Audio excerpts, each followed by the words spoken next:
Righty, thanks for joining and welcome to part 2 of Bloody Washers, Magic the Gathering, a Spellslinger's Journey. Alrighty, so we did the first tutorial. I want to go over a couple other things, just for some of the more veteran players. The new update, what they did, if I read things right, what they did is they updated a few of the cards. I'm going to try to remember what I can remember off the top of my head. There's the Surf Claw or Surf Crab, there's crab guys, there's blue crab cards. Used for defense. Okay, let's go find it. Actually, we want to go in here. We want to look at cards, so we're going to go to the card section. And we want to go to filter, and we're going to go filter the blue cards out. And where is our crabby buddy? Okay, so instead of... they can't attack. That's what they did with the crabs. So before, what the crabs were was that they had a certain amount of defense, and then they had a certain amount of attack on your enemy's turn only. But now, even on your turn, they have that attack. But they can't attack. So they constantly have their attack and defense now instead of on the enemy's turn, but they cannot attack. So that's one of the new things they've updated this time around. There's a few other things they've updated. I honestly can't remember off the top of my head. I'll have to go read the update, the patch notes. Now, funny enough, if you go to the website, the patch notes are in like the FAQ of their support. So you have to go to their support website, and it's not like I don't know where they post the patch notes usually, if it's like in a more convenient spot, but it's good to know, right? Okay, so let's go to the second part of the tutorial. That's just my little tidbit for vets, and we'll do the second part of the tutorial for everyone, just so we do like a legit like beginner's journey. Like this is what I recommend every person to do once they start playing this game. If you just pick this game up, definitely do the training. It explains basically everything you need to know, like the basics anyway.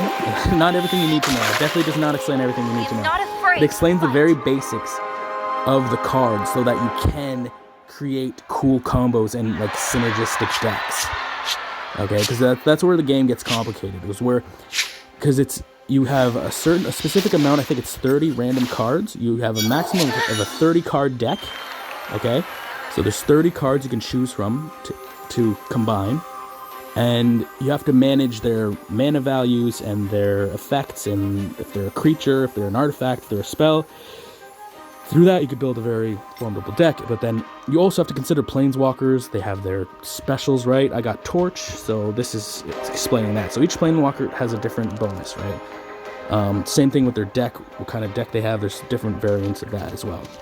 So, before the game starts, I'm going to deal my 5 damage, which is great. Haha, nah, she got her 5 damage. I'm going to summon my haste troll, and he can attack right off the bat because he's got haste. And boom, do 2 damage. Woo woo. That's a common opener for Chandra. You get 2 of these haste trolls, and like that's one of the greatest openers. You do 5 damage and then toss another 2 on there. Oh, just angers them. Oh, cheer up her giant. Oh, wicked. Sword Cannoneer, awesome. As soon as he starts, he gives a creature 2 damage. So we're gonna give it to this guy. I want to give it to him, but we'll give it to this guy, even though he's got almost no defense, and it doesn't matter anyway because even if she were to block, it does no damage, so I'm not gonna die, and I have enough attack to take him out. Perfect. Okay, opponent's turn. Colonian Tusker. Tough card. That's a really good card for the greens. Low cost, insane damage, and defense. So we're gonna attack. He's gonna defend, I guess, against one of my cards, which is gonna crush him, and he's gonna survive, but I will be able to... We have no one else to defend by. The other guy, so he's going to run around the Tusker, and he's going to slap Nissa. You can still play cards after attacking. Yes, of course. Radiant Elemental, blah, blah, blah. So after you attack, you can play a card before you end your turn, as long as you have the mana to play it. If you don't have the mana to play it, then you won't be able to play the card, so keep that in mind. Also, like spells or anything, it'd be great after your attack, you know what I mean? Okay. You could do some cool stuff. You can block an attacker by dragging it, so we'll block him, I guess. Yes, because we have a lot of defense. He'll survive that, no problem, and he's only got 1 health anyway. I think the other thing is you have to keep count of your creatures alive, I guess. We're in the Sentinels, a good card. Flame Shot. Oh, okay, this card, they actually raised the cost of this, I think. Did they change this one? No. Yeah, so they raised the cost of this card because it was devastating. It was 3 before, and it would just wipe everything out. So you can do that. You can also do the 4 damage to the Planeswalker, the enemy Planeswalker, and then it'll tap 1 damage on all their creatures. So it's very, very OP, very versatile card. Colonial Tusker, right. But it's all in the cards. It's all about, and I guess it gives a kind of the Yu-Gi-Oh feel with the 5 creature limit, but it's totally all in the cards, whether or not, sorry, gotta adjust my mic there.